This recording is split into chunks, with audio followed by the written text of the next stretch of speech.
কিছু হইলেই ছোটখাটো বৃষ্টি হইলেই আমাদের এখানে আডু সমান পানি হয়ে যায়। অবশ্যই একটা বড় ধরনের একটা ভোগান্তি, এর একটা আপনার বিজনেস একটা এরিয়া, এবং কি এত একটা উন্নত দেশের ভিতরে আমরা যেহেতু উন্নয়ন আমরা বলি বারবার, ঠিক আছে, এই উন্নয়নের ভিতরে আমাদের মনে হয় যে আমাদের এই জিনিসগুলো একটু ভালোভাবে ফলো করা দরকার। 55 বছর আমাদের এই অপরিকল্পিত একটা নগরীতে আমরা যেহেতু থাকতেছি, এই নগরের তো ওরকম কোনো পরিকল্পনা দেখতেছি না, যেই কারণেই সমস্যাটা হইতেছে।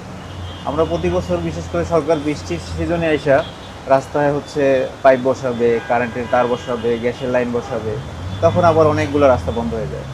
আপনি খেয়াল করে দেখবেন যে ম্যাক্সিমাম বৃষ্টির সময়ই এই কাজগুলো করা হয়, কিন্তু শুকনার সময় এই কাজগুলো করে না। এটা করে ঠিক আপনার জুন জুলাইতে এসে ম্যাক্সিমাম রাস্তা কাটার পরে তখন কোথাও গ্যাসের লাইন বসায়, কোথাও হচ্ছে আপনার কারেন্টের লাইন বসায়, কোথাও মানে কোনো না কোনো পাইপের কাজ থাকেই। আপনি এখন দেখেন এই কাকরাইলে এই রাস্তাটা পুরোটা কাটা। ড্রেনের কাজ অবশ্যই করা দরকার, আরো বড় আকারে করা দরকার।